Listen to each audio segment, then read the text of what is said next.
Hello again. I'm taking another look at some more vintage Gothic romance paperbacks today.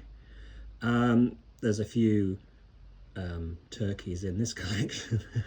Starting off with this one, Nurse on Nightmare Island by someone called Lois Eby. For a while there was very few nurse romance crossovers with Gothic romance, and this is an example of that. This was in a bundle I bought. I didn't really want it. This is an artist I've mentioned before. Flowers are specks of paint on sticks. But the reason I don't like this, apart from it being about a nurse, the thing I really don't like is the house is once again the house from Psycho, the Bates Motel family house from Psycho. It's really off-putting to see artists use this as a model. Just to show you a comparison, Exhibit B from Dark Memories, where the house from Psycho has been stuck onto another house at an angle that doesn't make sense architecturally. And then Exhibit C, I guess, Cat's Prey by Dorothy Eden. They've done it again, and they haven't even disguised the angle. That's the exact angle used in the movie. So putting all these together, you've got a lot of houses from Psycho. But this has to be a pretty bad one. It's got this bizarre porch. The roof doesn't make sense. The angles don't make sense. The upper balcony doesn't make sense on the other side. That's terrible. This artist does not do good architectural paintings. He's good at human figures, but his houses are bad. Anyway, I'm not reading that because I didn't buy it out of choice, but that's an early Ace edition, and yes, good luck to anyone that wants to wade through that. Sadly, the next one is also a pretty duff copy. House of Deadly Nightshade by Lyda Bell Knapp Long. Sounds like a grand title, but the illustration is just really bad. It looks like a children's book. The artist he can't draw hands. He can't really draw hair. He can't draw the outline of a woman's body. He can't draw a fountain. He can't draw statues. He can just about get away with a house. He's drawn this horizontal line, which I thought was a scratch, but it's not, because it goes behind the statues. I'm sorry if that's your name or your ancestor's name, but that's, if I had commissioned artwork and I got that, I would have sent it back.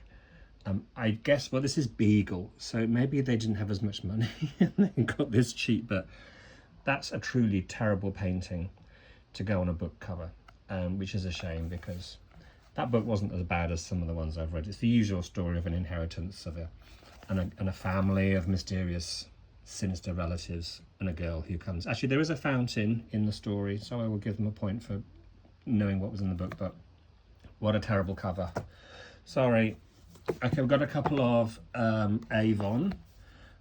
Avon books are the hardest to get in good condition, but this one's not bad. This is called House of Sinister Shadows. That's two houses of, side by side, House of Deadly Nightshade and House of Sinister Shadows. They don't stray far. They don't even stray far from the font, do they really? This is Avon, quite a modern looking heroine, and a very grandly painted door. That's a beautiful attention to detail on that door. That's spectacular. I would have liked to have seen the whole house, but this artist has only given us the door and one window. Yes, this is Avon again, very good condition, bit fluff. I don't think this has been read, which is rare with Avon paperback, so that is a nice copy. I'll be getting around to reading that eventually. And the other Avon book is in slightly less good condition, The Shadow Falls by Claire Lorimer. This house seems to be halfway up a hill and half of the house is below ground, so that's odd. Alarmed heroine, cliffside walk, crashing waves. It's got the lot. I haven't read that yet, but it's not as bad as some Avon paperbacks I've seen for Where from Stories. That's not too bad. And then, I'm sorry, we're going back to the almost ridiculous again. This is another Beagle who let us down with The Deadly Nightshade. This is The Lady of Drawbridge Court by Sarah Farrant. When I picked this up, I noticed that Sarah Farrant had written a lot of books that are called Lady of Somewhere. But the illustration it's well painted, but they've put this really goofy looking dog in the heroine's arms, which is just funny. I mean, it's a pug, and it's quite a good painting of a pug, but a pug is not it's supposed to look terrified. It's a good painting, but don't put a goofy dog in your heroine's arms. What is nice about this though is that the illustration continues on the back, which I love books that do that. And the house is actually exploding, and that does happen. I have read this. She does have a pug, and there is an explosion in one of the rooms of the house. I'd love to open that flat all the way out, but it would ruin the book. But I have taken pictures side by side, and the house is quite nicely painted, and it has a nod to a drawbridge, a very, very lame depiction of a drawbridge, but it is there. But yeah, that looks like a young adult's book for teenagers. Again, a shame. I presume these are aimed at adults. Gothics are normally aimed at adults, but it does look like a children's book. But if you're a pug lover, roll up, because we've got all your pug needs right here. Getting a bit better now, back to another established author this time, which is Virginia Kaufman. This is called A Haunted Place, and this is a really nice illustration of a spectacular castle and a troop of ghostly figures with candles. It's called A Haunted Place, Virginia Kaufman. This is from Lancer. It's a fairly thick one. It's got a sticker which I'm going to try and get off. Sad to note, this was once sold as 4 for $1, which is not what I paid for it. But there was a time when nobody wanted these. So whoever grabbed them back in the 70s when they were for sale at 4 for $1, I hope you turned a profit if you sold them on. But that's a nice cover. Yeah, good one there from Lancer. Here's another Lancer one. This is in the format that I like, which is the book. The illustration has a border around it, and it has this black type shared font that all the other Lancer books in this time period have. Shadows by Jan Alexander. Very nice painting of a gloomy moonlit chateau and the heroine standing by a balustrade. Never before published. Jan Alexander is a pseudonym, which made me laugh because they have a biography of Jan Alexander on the back. I wish I could read the bit that's missing. Apparently she grew up in the movie something, but she didn't. She doesn't exist. It's a pseudonym for Victor J. Banis. And that's the first time I've seen them try and give a biography for a fictional author. I have read that, and it's not bad. Jan Alexander books do tend to be better than other pulp Gothics because Victor Banis can write, but it was nothing remarkable. Still, it's a nice copy, and it goes in the set of books that have the same font on the spine. And then another ace one here, which is a really nice cover illustration.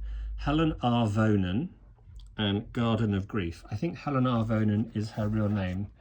I read a couple of her books, and they are not bad. So she does seem to be a proper author. That's a really nice painting of the heroine.